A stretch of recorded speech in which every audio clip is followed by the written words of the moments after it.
आदाब नाजरीन, करियर मुनसिफ टीवी का ये प्रोग्राम है जिसमें हम आपके लिए हर बार एक नए टॉपिक को कवर करने की कोशिश करते हैं। अभी लास्ट टाइम हमने नीट को कवर करने की कोशिश की। नीट का उस टाइम एग्ज़ाम नहीं हुआ था, अब नीट का एग्ज़ाम हो चुका है, यानी कि जो लास्ट संडे 7 मई गुजरी है उसको नीट का एग्ज़ाम हो चुका है। और एक बार फिर हमारे साथ हैं हमारे बहुत ही मारूफ शख्सियत हैं तेलंगाना की, और जो मेडिकल काउंसलिंग एक्सपर्ट के नाम से उनको जाना जाता है। हमारे साथ हैं जनाब अब्दुल रब आरिफ साहब। बहुत बहुत इस्तकबाल है एक बार फिर से आपका हमारे चैनल में। आरिफ साहब, अब जो एग्ज़ाम है नीट का वो हो चुका है, तो अब जो नीट का एग्ज़ाम्स होने के बाद किस तरह के चैलेंजेस बच्चों को फेस करने पड़ेंगे?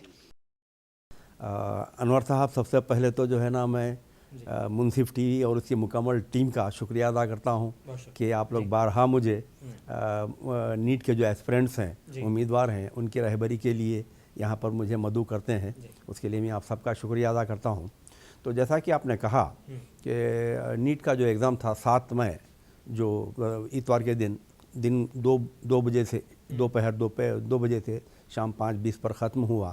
तो माशाल्लाह अल्लाह का एहसान ये रहा कि बच्चों को इस बार जो है ना कोई ज़्यादा तकालीफ उठानी नहीं पड़ी जी। तो बहुत ही आसानी के साथ, बहुत सहल तरीके से जो है ना इम्तिहान गुजरा। जहाँ तक तेलंगाना स्टेट का सवाल है, वहाँ पर जो है ना एग्ज़ाम होने के बाद जो हमारे माहिरीन हैं उन्होंने जो उम्मीदवारों से इंटरव्यू किया, तो आपको याद होगा कि पिछली हमारी जो नशिस्तें रही उसमें मैंने बारहा यही कहा था कि कैंडिडेट्स को सिर्फ NCERT पर सिलेबस पर ही जो है ना कॉन्सेंट्रेट करना है, किसी और तरफ उनको जो है ना अपना दिमाग लड़ाना नहीं है।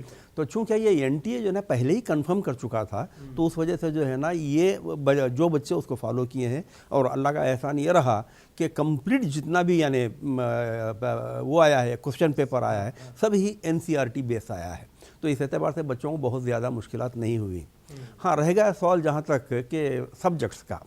सब्जेक्ट्स में जो है ना हम तो पहले ही बता चुके थे, इससे पहले की जो हमारी कि बायोलॉजी लास्ट ईयर जो है ना सब्जेक्ट आने की वजह से बच्चों का वक्त जो है ना बहुत ज़्यादा ज़ाया हुआ था, तो टाइम मॉनिटर नहीं कर सके। तो इस बार भी तकरीबन उसी पैटर्न का पेपर आया है। उसी पैटर्न का पेपर आया है। तो चूंकि बच्चे तजर्बा ऑलरेडी हासिल कर चुके थे, तो उसको जहन में रखते हुए उन्होंने जो है ना अपना ज़्यादा वक्त उस पर नहीं बर्बाद किया। और केमिस्ट्री थोड़ा जो है ना बच्चों का कहना है कि थोड़ा सा इस बार टफ रहा, यानी बहुत ज़्यादा नहीं, टफ रहा। फिज़िक्स बता रहे थे कि बहुत ईजी रहा।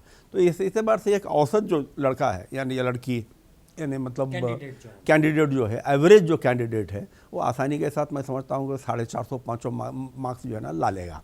तो अब जाहिर है कि हमारा जो लास्ट ईयर का कट ऑफ है यहाँ का तेलंगाना का, वो है 422 BCE का और 423 मुस्लिम माइनॉरिटी कॉलेजेस का। तो इस एतबार से अगर 450 भी कोई बच्चे लाते हैं तो अपने आप को सेफ समझ सकते हैं और उसको अच्छा कॉलेज मिलने की भी उम्मीद है। अच्छा, एक बड़ा सवाल अक्सर ऐसा रहता है कि बच्चों के साथ में ये परेशानी आती है कि बच्चे शिकायत करते हैं एग्जाम के बाद आउट ऑफ सिलेबस क्वेश्चंस आए हैं।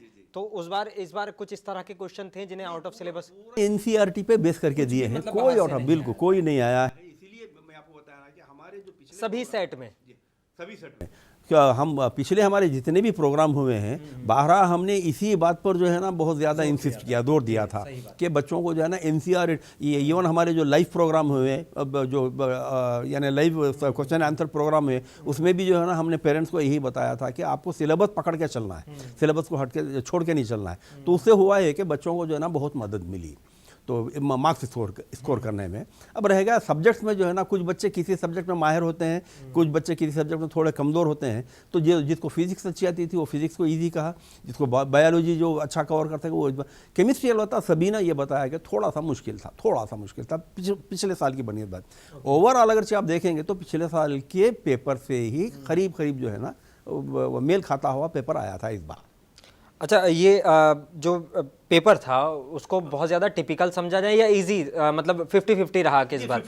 अब इजी मॉडरेट जिसको आप कहते हैं, मॉडरेट पेपर था, ना बहुत ज़्यादा टफ था ना बहुत ज़्यादा इजी था। अच्छा, फिर बच्चों को बुरा ये टफ इसलिए भी नहीं लगा क्योंकि पिछले साल का उनका अपना जो है ना तजर्बा था, तो उसको जो है ना उन्होंने जहन में रखते हुए वो बच्चे जो है ना उसको बड़ी आसानी के साथ जो है ना उसको कैसे ओवरकम करना है और कोई मार्क्स कैसे स्कोर करना है उसको लेके आगे निकल गए बच्चे। एग्जामिनेशन हॉल को लेके भी हमने काफ़ी जोर दिया था पिछले अपने प्रोग्राम में, लेकिन हाँ, तो बच्चे हमने जो प्रोटोकॉल बताया था जो भी मेरे पास जो फीडबैक आया है, जो कैंडिडेट्स हमको जो है ना फॉलो किए हैं, उनको किसी किस्म की कोई तकलीफ उठाने की ज़रूरत नहीं पड़ी, उनको उनके लिए कोई प्रॉब्लम क्या मुश्किल क्रिएट नहीं हुई।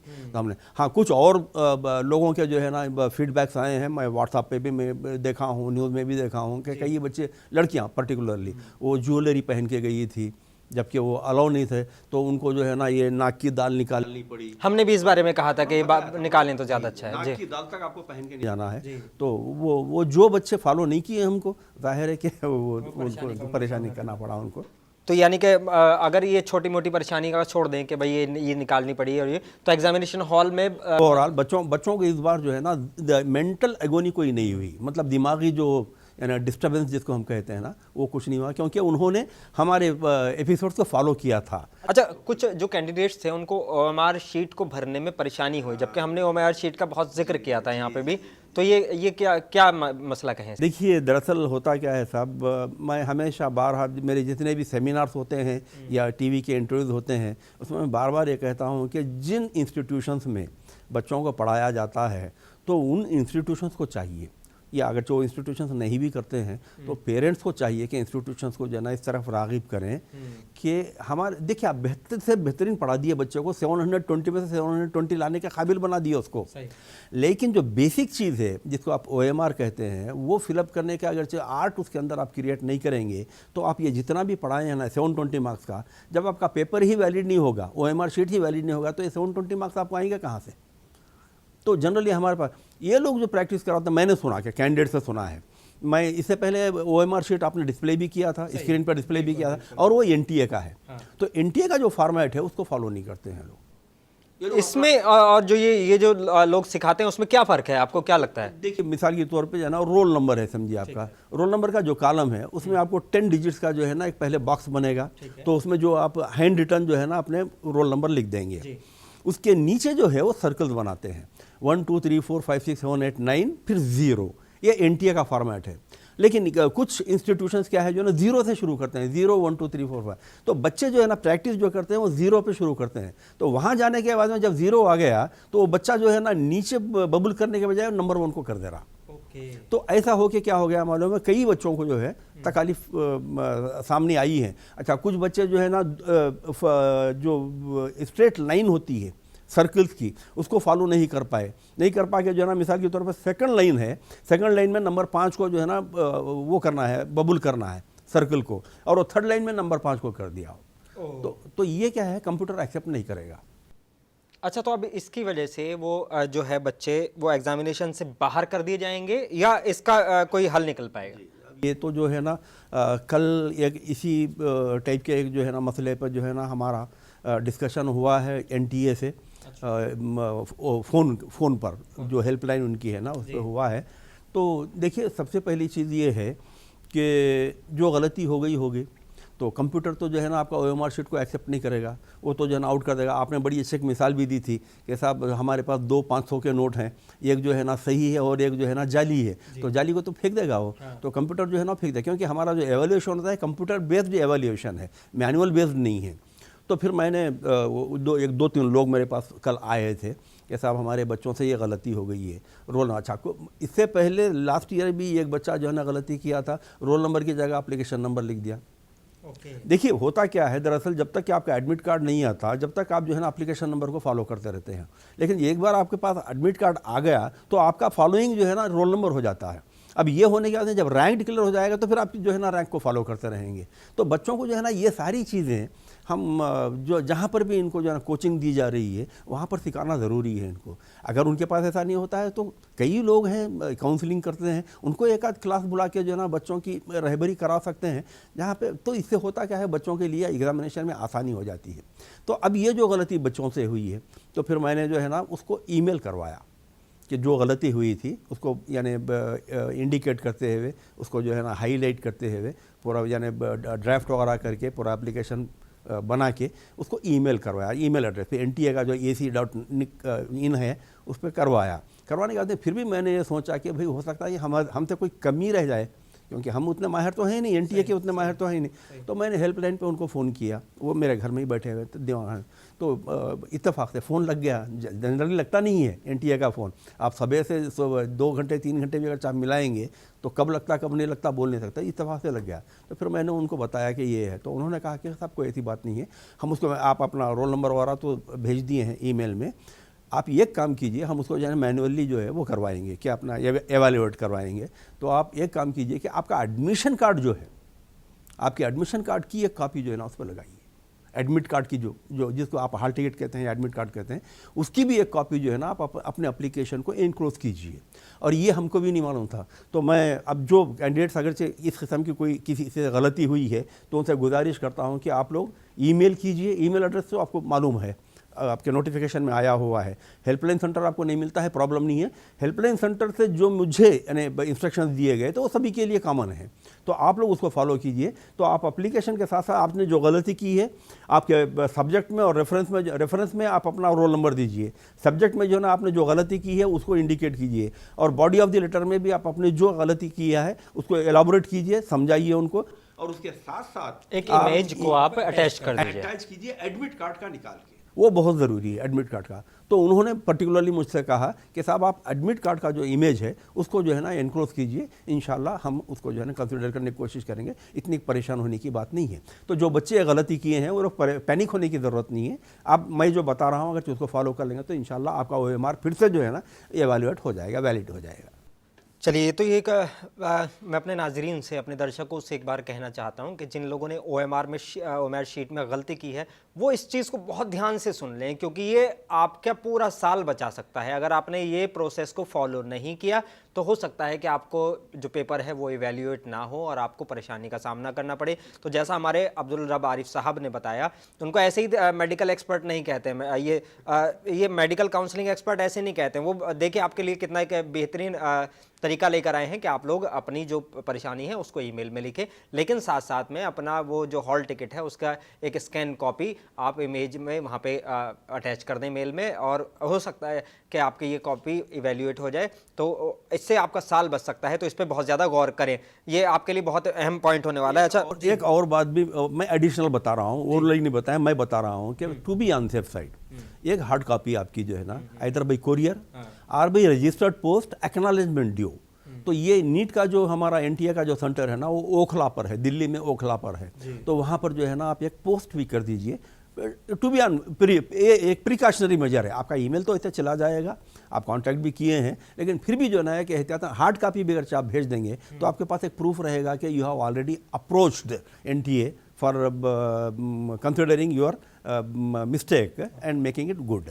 तो बेहतर है कि कोरियर से या फिर registered post by acknowledgement due अगर से आप कर देंगे तो इंशाल्लाह आपको जो है ना कोई तकलीफ नहीं। अच्छा, इस बार जो तेलंगाना में कितने बच्चे बैठे हैं एग्जाम्स में, और ऑल ओवर इंडिया की बात करें तो बहुत ज़्यादा ऑल ओवर इंडिया में जो है ना 21 लाख 20 लाख 87 हज़ार बच्चे बैठे हैं। अब पकड़ के चलिए 21 लाख बच्चे बैठे हैं। तो इंडिया को हम बाजू में रखते हैं, क्योंकि हमारा जो कहते हैं ना कि गिरगुट की दौड़ बाढ़ तक, तो हमारी भी दौड़ तेलंगाना की हद तक है।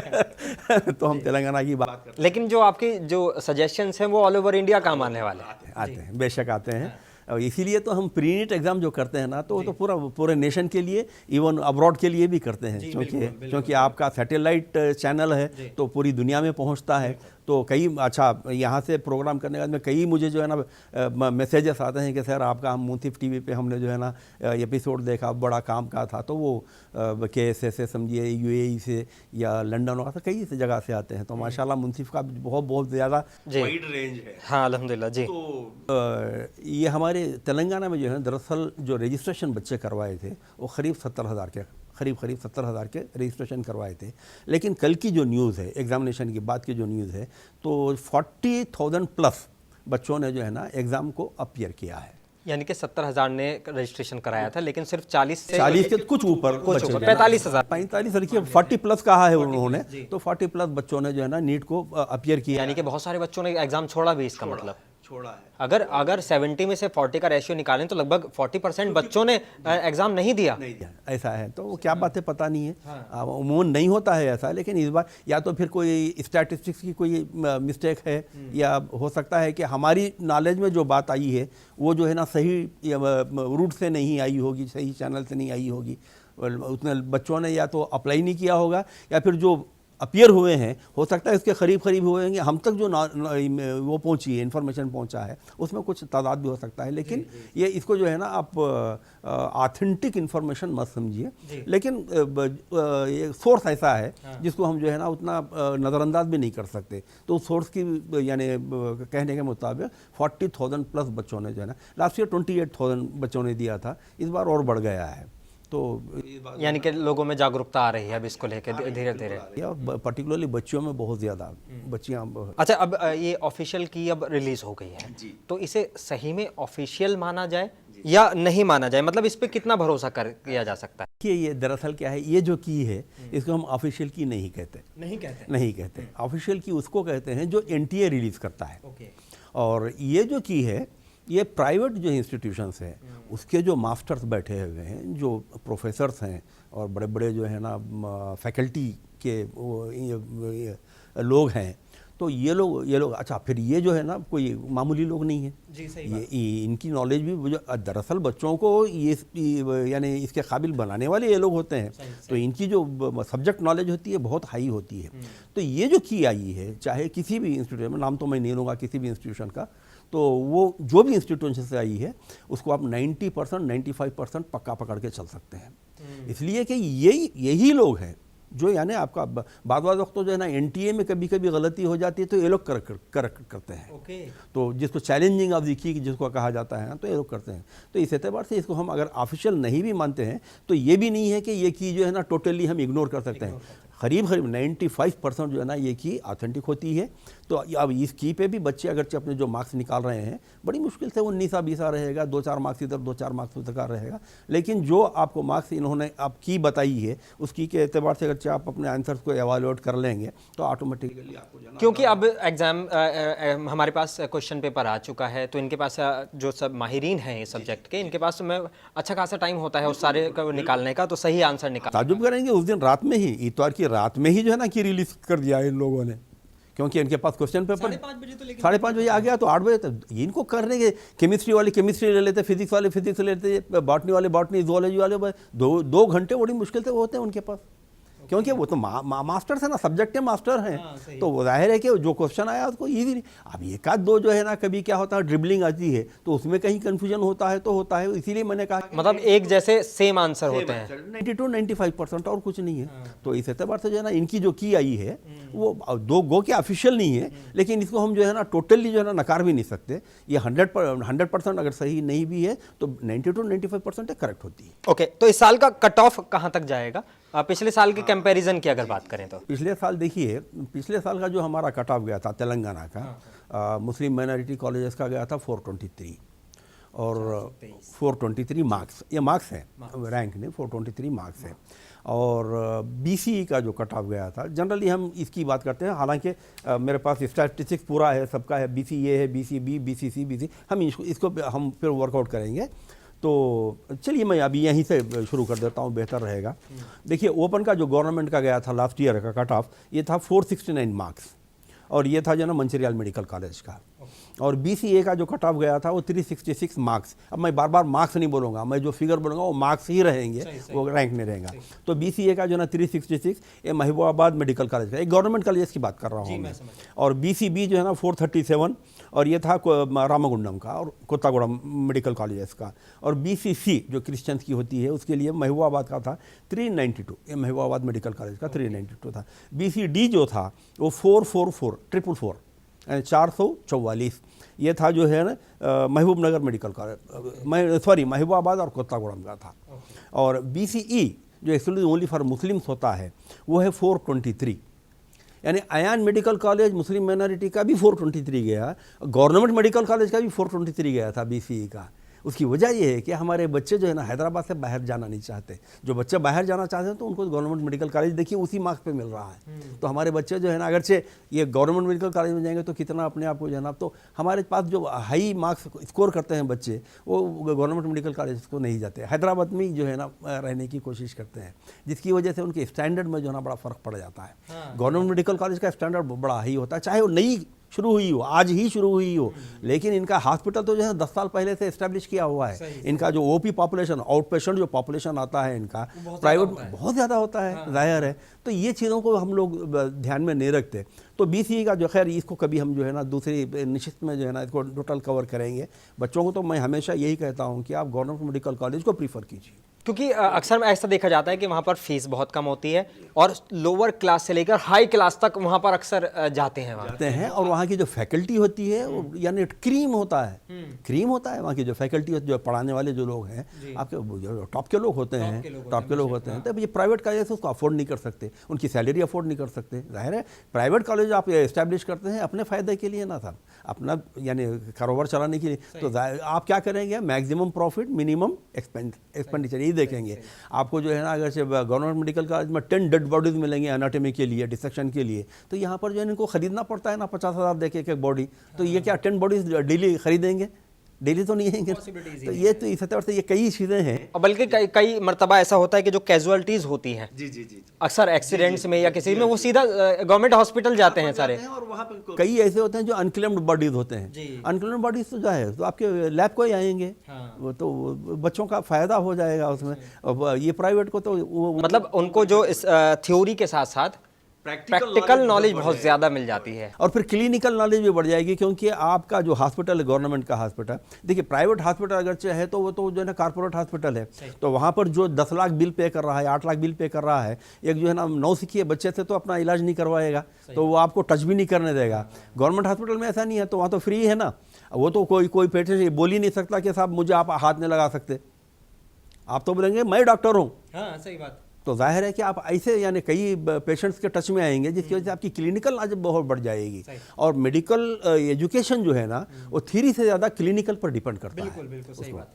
तो BCE का जो कट ऑफ था हमारा 423 मार्क्स, और ये था जो है ना कुत्तागुड़म मेडिकल कॉलेज का, और शेड्यूल कास्ट का जो था 373, ये था रामागुंडम और कर्नूल का, और ये ST का जो है ना 402 मंचिराल मेडिकल कॉलेज का, और EWS जो सभी का है, हिंदू मुस्लिम सभी उसमें आते हैं। EWS जो फॉरवर्ड नॉन क्रीमी लेयर जो 8 लाख के नीचे के लोग हैं उनका है EWS, वो है 449, वो था कोत्तागुड़म मेडिकल कॉलेज का।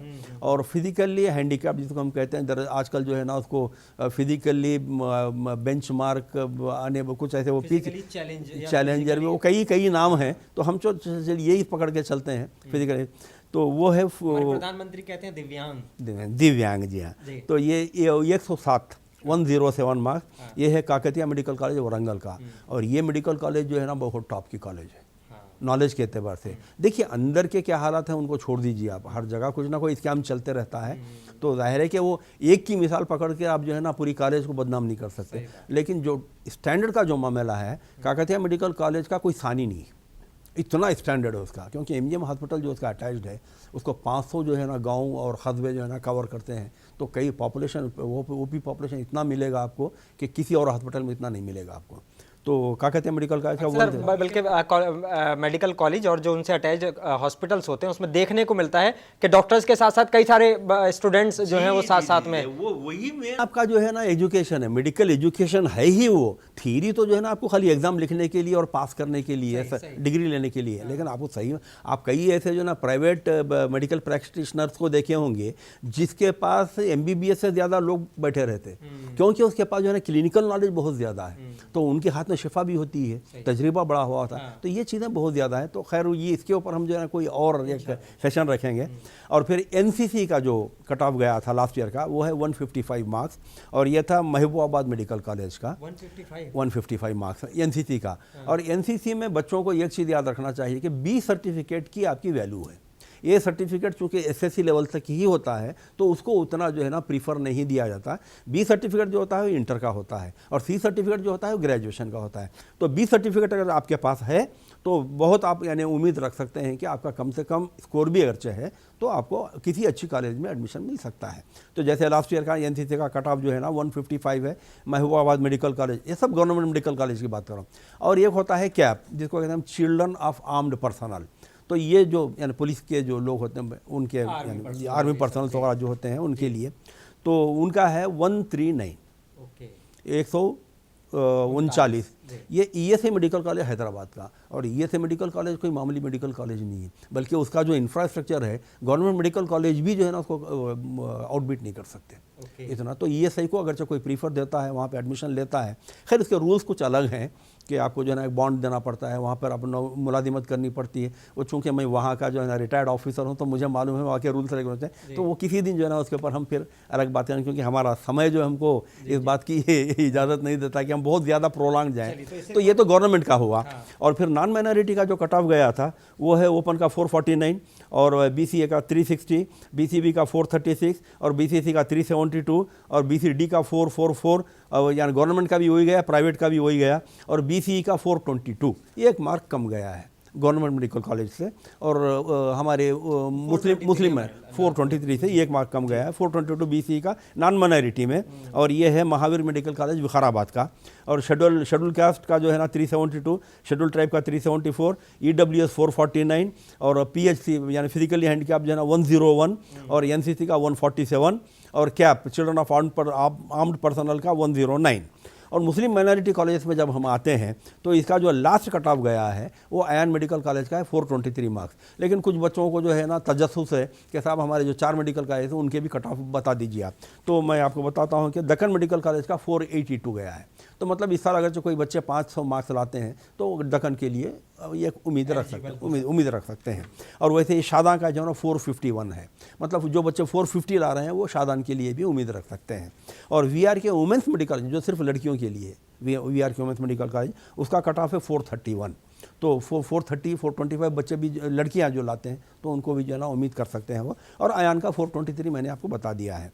अब ये उसके बाद जो है ना इनका एनसीसी का भी है दक्कन का, वो है 295 और शादान का है 229, वीआर के का है 162, आयान का है 102 और चिल्ड्रन ऑफ आर्म्ड पर्सनल जो हैं उनके बच्चों का है दक्कन का 381, शादान का 271 और वीआर के वुमेंस मेडिकल कॉलेज का 169 और आयान मेडिकल कॉलेज का 150। तो ये कट ऑफ गया है। तो अब माहिरीन जो यानी इस बार स्टैटिस्टिक्स बनाए हैं, एनालिसिस किए हैं, उनका कहना यह है कि जब पेपर लास्ट ईयर के 19-20 करीब गया है तो कट ऑफ भी जो है ना इसके करीब जाएगा। अच्छा, फिर इसको कट ऑफ इसके करीब जाने की वजह ये बताते हैं कि हमारे पास इस साल तकरीबन 6 गवर्नमेंट मेडिकल कॉलेज को परमिशन मिल चुका है। 6 गवर्नमेंट। हाँ, मेरा अगला सवाल यही होने वाला था, इस साल तेलंगाना में कितने नए मेडिकल कॉलेज को परमिशन मिला है और इनके कट ऑफ मार्क्स पर कितना असर पड़ेगा? जी। अच्छा देखिए, आपसे पहले थोड़ा मैं आगे निकल गया। आप वैसे भी मेरे से आगे हैं। अरे नहीं ऐसा नहीं। तो हमारे पास जो है ना इस साल तकरीबन टोटल 9 मेडिकल कॉलेज के प्रपोजल गए हैं, गवर्नमेंट मेडिकल कॉलेज के 9 के, तो जिसमें से 6 का परमिशन एनएमसी दे चुकी है। 6 का परमिशन दे चुकी है। और इसके हट के अब हम 3 का जो है ना उम्मीद कर रहे हैं कि ये काउंसलिंग शुरू होने तक उसका परमिशन भी आ जाएगा। इससे हट के हमारे को जो है ना 4 प्राइवेट मेडिकल कॉलेज का भी जो है परमिशन मिला है।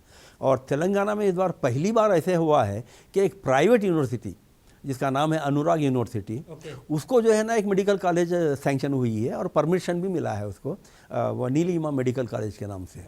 तो ये पहली बार तेलंगाना में हो रहा है। वरना हमारा जो यूनिवर्सिटी है वो KNRUH है कि Kaloji Narayan university of health sciences government की रन है, लेकिन प्राइवेट यूनिवर्सिटी को तेलंगाना में पहली बार एक मेडिकल कॉलेज जो है ना सैंक्शन हुआ है।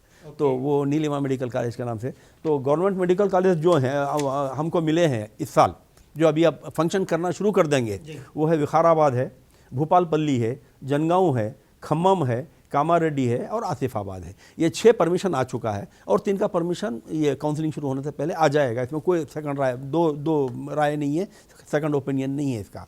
अब जो प्राइवेट जो मेडिकल कॉलेज हमको जो मिले हैं उसमें जो है ना Neelima medical institute of medical sciences, मैंने आपको बताया ये प्राइवेट यूनिवर्सिटी के तहत मिला है। अभी इसके जो है ना टर्म्स एंड कंडीशंस और इसका जो प्रोटोकॉल जो है ना बताया नहीं गया है। तो मैं समझता हूँ कि इस बार तो डिक्लेयर जी हाँ, KNRUHSE इस बार जो है ना काउंसलिंग करेगा इसकी, क्योंकि पहला मामला है ना, तो हो सकता है कि आने वाले साल से वो यूनिवर्सिटी करेगी, जो अनुराग यूनिवर्सिटी है वो करेगी। तो खैर वो बात की बात है। अभी हमको परमिशन मिला है एक नीलिमा मेडिकल कॉलेज का। अच्छा, ये जितने गवर्नमेंट मेडिकल कॉलेज 6 आए हैं अब तक, ये सब में जो है ना 100 सीट सैंक्शन हुए हैं। यानी कि 600 सीट तो अभी कंफर्म है। मिल चुके हैं। ये जो प्राइवेट के जो मैं नाम ले रहा हूँ, इसमें 150 सीट दिए गए हैं हर एक को, हर कॉलेज को 150 सीट, 150 सीट। ये 4 हैं, 4 हैं, 3 तो यानी कि 620 में है। 3 जो है ना KNRUHS के तहत मिले हैं और ये एक अनुराग यूनिवर्सिटी के तहत मिला है। चारों की 600 हमारे पास हो गए। ये 600 और 600 1200 सीट तो ऐसे बढ़ गया अब आपके पास इस साल। तो यानी हमारे जो एक्सपर्ट्स हैं उनका कहना यही है कि लास्ट ईयर का कट ऑफ से अगर हम करेंगे तो इसको अगर हम नज़र में रखते हैं तो हमारा कट ऑफ नीचे जाएगा, बल्कि ऊपर नहीं जाएगा। ओके, क्योंकि इस बार बड़े हैं कॉलेज हमारे पास में। कॉलेज बड़े हैं। लेकिन एक बात और यहाँ पे ध्यान देने वाली बात है, पिछली बार आप बता रहे थे 30 से 40 हज़ार लोगों ने सारा भरा था, इस बार बच्चे भी ज्यादा हैं। बच्चे भी ज्यादा हैं। तो उस एतबार से जो है ना वही 19-20 हो जाएगा। मतलब 420 के आदू बादू खेलता रहेगा। हाँ, यही यानी मतलब कंपेंसेट हो गया ना, इधर बढ़ के गया। हाँ, क्योंकि बच्चे भी बड़े हैं और कॉलेज भी बड़े हैं, सीट्स भी बड़े हैं, और कुछ कॉलेज जिसमें जो है ना 50-50 सीट्स बढ़ा भी दिए गए हैं। तो इस एतबार से जो है ना बस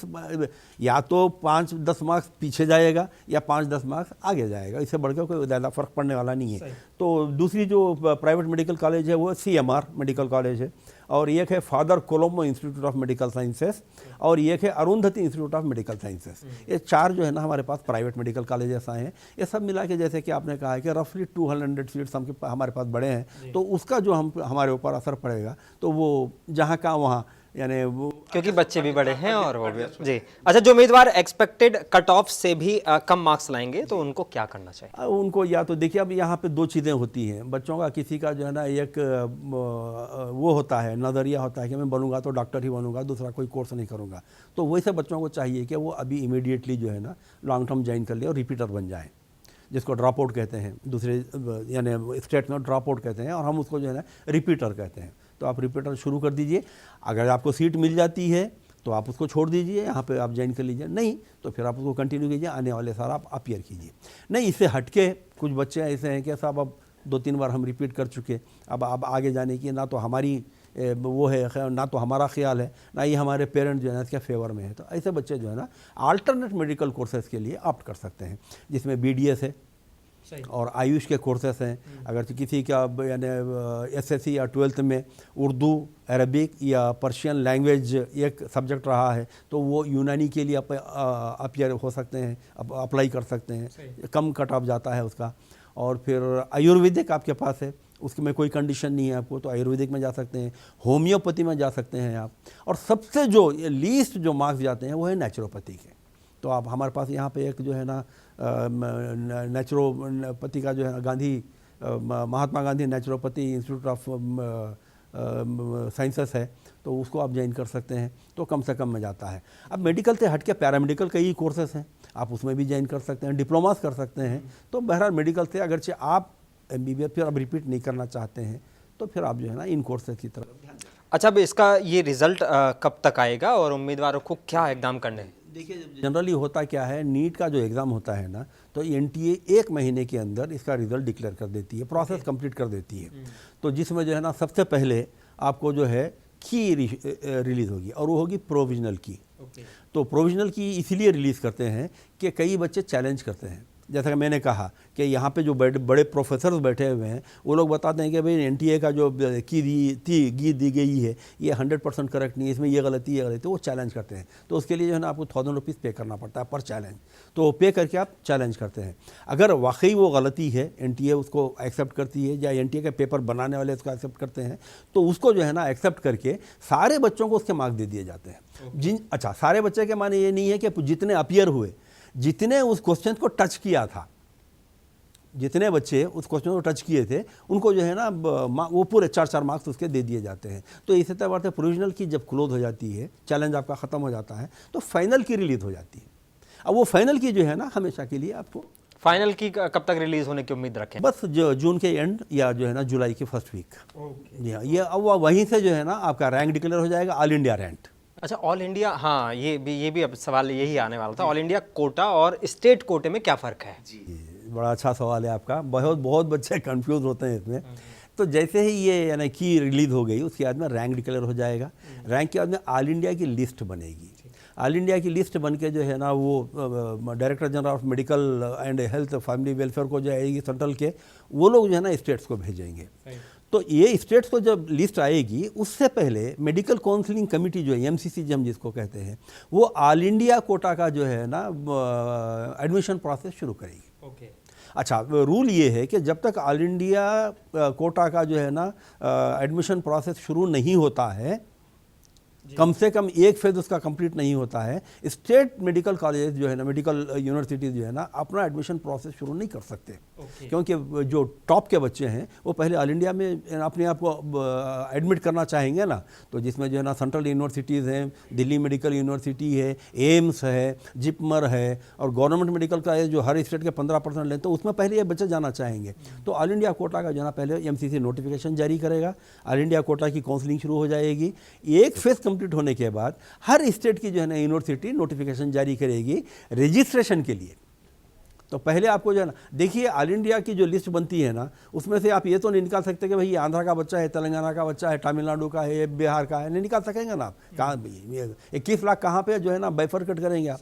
तो उसके लिए लोग रूल ये फॉलो करते हैं कि एक नोटिस देते हैं कि आप अपने आप को रजिस्टर करवाइए स्टेट में, अगर आप यहाँ पर एडमिशन लेना चाहते हैं तो वो रजिस्ट्रेशन होगा। तो उसके लिए हम ये यानी कि जो बच्चे ऑल इंडिया के लिए क्वालिफाई होते हैं, लेकिन अगर वो फिर भी नहीं जाना चाहते तो उनके लिए स्टेट का पहला ऑप्शन रहता है। पहला ऑप्शन रहता है और पहली सीट भी मिल जाती है उनको। हाँ, क्योंकि उनकी रैंक बहुत अच्छी होती है, क्योंकि ऑल इंडिया रैंक पे हैं, तो जाहिर सी बात है उन्हें स्टेट में। और एक बच्चों का ये भी सोच है कि साहब अगर हम स्टेट में रजिस्ट्रेशन करवाना चाहते हैं तो ऑल इंडिया में अगर हमारा रजिस्ट्रेशन नहीं हुआ तो क्या हम स्टेट में एलिजिबल रहेंगे? नहीं, ऐसा कुछ नहीं है। आप स्टेट में भी करवा सकते हैं, यहाँ की यूनिवर्सिटी में भी करवा सकते हैं, आप YSR यूनिवर्सिटी जो आंध्रा की है वहाँ पे भी हर यूनिवर्सिटी में आप जो है ना रजिस्ट्रेशन करवा सकते हैं, हर यूनिवर्सिटी के काउंसलिंग में पार्टिसिपेट। अब मान लीजिए कि एक सपोज के तौर पे बात कर रहे हैं, मान लीजिए कि 700 नंबर है मेरे, जी बिल्कुल, मैं ऑल इंडिया के लिए क्वालिफाई हुआ हूँ, तो मैं ये चाहता हूँ कि जो तेलंगाना के टॉप 3 कॉलेज हैं, मैं इनमें से किसी एक में मेरा नंबर आ जाए,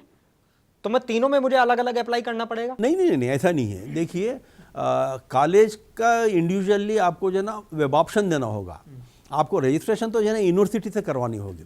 अब मिसाल के तौर पे जैसे कि आपने कहा कि ऑल इंडिया में जो है ना आप एलिजिबल हैं, आप जो कॉलेज चाहते हैं वो कॉलेज आपको ऑल इंडिया कोटा से मिल रहा है, लेकिन आप वहाँ नहीं जाना चाहते हैं, जैसे दिल्ली नहीं जाना चाहते हैं, आप पटना नहीं जाना चाहते हैं, आप एम्स जो है ना या जिपमर पुडुचेरी नहीं जाना चाहते हैं, तो आप स्टेट गवर्नमेंट यहाँ पे अपने स्टेट में जो है ना सीट लेना चाहते हैं, तो इसके 2 तरीके हैं। आप ऑल इंडिया कोटा से 15% में भी अपने कॉलेज को ऑप्ट कर सकते हैं। जैसे उस्मानिया मेडिकल कॉलेज मेरी चहीती कॉलेज है, समझिए पहला प्रेफरेंस है, तो मैं क्या करूँगा, थ्रू ऑल इंडिया कोटा 15% में ले सकता हूँ मैं, मुझे जो है ना उसकी इजाज़त है, और मैं पढ़ूंगा उस्मानिया में ही, लेकिन कैंडिडेट ऑल इंडिया का कहलाऊंगा। ओके। और अगर उसमें नहीं मिलती मुझे उम्मीद नहीं है, तो मैं स्टेट गवर्नमेंट या KNRHS के थ्रू भी जो है ना मैं उस्मानिया मेडिकल कॉलेज में लूँगा। जैसा कि आपने कहा कि आप टॉपर हैं तो आपका पहला नंबर जो है ना एडमिशन में आ जाएगा। तो यानी कि प्रेफरेंस मुझे मिल जाएगी उस कॉलेज में भी। अच्छा, ये काउंसलिंग कब से शुरू होगी और एडमिशन का प्रोसेस कब क्लोज हो जाएगा? मैं आपको बताया, देखिए जनरली हमारे कोविड जो शुरू हुआ था ना, ये सारा प्रोसेस जो है ना अब अप एंड डाउन जो हो गया ना कोविड के पीरियड की वजह से हुआ था, तो हमारे जो काउंसलिंग का प्रोसेस है बहुत आगे बढ़ता चला गया था। तो अभी गवर्नमेंट में NTA ने बड़ी अच्छी कोशिश की है कि वो पीछे ट्रैक पर वापस आए हैं। तो पिछला जो यानी रिकॉर्ड है NTA का कोविड से पहले का, कि मेडिकल काउंसलिंग जो मेडिकल काउंसलिंग कमेटी है उनका ये डिक्लेरेशन होता है कि मेडिकल एडमिशन जितने भी हैं 30 सितंबर के अंदर क्लोज कर दिए जाए। 30 सितंबर रात के 12 बजे फाइनल हो जाना चाहिए, उसके बाद जो भी एडमिशन होगा वो वैलिड नहीं रहेगा। तो अब चूंकि हमारे पास मई में एग्ज़ाम हो गया है, तो जून जुलाई अगस्त सितंबर 4 महीने हमारे पास बाकी हैं, तो जाहिर है कि अब NTA को भी मौका है, MCC को भी मौका है, और अब प्राइवेट थोड़ा सा पीछे ले आएंगे उसको, सितंबर की 30 के अंदर क्लोज कर देंगे ये लोग। तो उसको क्लोज करने के लिए इनको प्रोसेस जो है ना जून के लास्ट वीक या जुलाई फर्स्ट वीक से शुरू करने पड़ेंगे। जुलाई अगस्त या और सितंबर भी जो है ना, सितंबर मैनेजमेंट कोटा के लिए जाता है। तो हो सकता है कि इस बार सितंबर टच ना करें, अगस्त में ही ये चीज़ें फाइनल हो जाए। बिल्कुल हो जाएगी। चलो, तो मुझे लगता है कि जो एग्ज़ाम्स के बाद आप लोगों के सवाल होंगे, चाहे वो आंसर की से रिलेटेड हों, चाहे वो स्टेट कोटा और ऑल इंडिया कोटा से रिलेटेड हो, चाहे वो कट ऑफ से रिलेटेड हो, हमारे अब्दुल रब आरिफ साहब ने उसको बहुत अच्छे से कवर किया है। मैं एक बार फिर से मुंसिफ टीवी की तरफ से आपका शुक्रिया अदा करता हूं। बहुत मुझे लगता है कि इससे बहुत ज़्यादा लोगों को इसमें मदद मिलेगी। और अब जो है मुझे लगता है कि जो डाउट्स हैं आपके वो क्लियर हो गए होंगे। जैसे ही एक बार आंसर कीज़ अब रिलीज़ हो चुकी है, कट ऑफ अब जैसे ही मतलब आ जाएगी और सारी चीज़ें होंगी, हम फिर से कोशिश करेंगे कि इस पे एक प्रोग्राम दोबारा से करें और फिर उसको जो बाकी टॉपिक्स हैं उनको हम कवर कर लें। तो बहुत बहुत शुक्रिया हमारे साथ जुड़ने के लिए, और अपने मेज़बान मोनिस अनवर को भी दीजिए इजाज़त। आप बने रहिए मुंसिफ टीवी के साथ।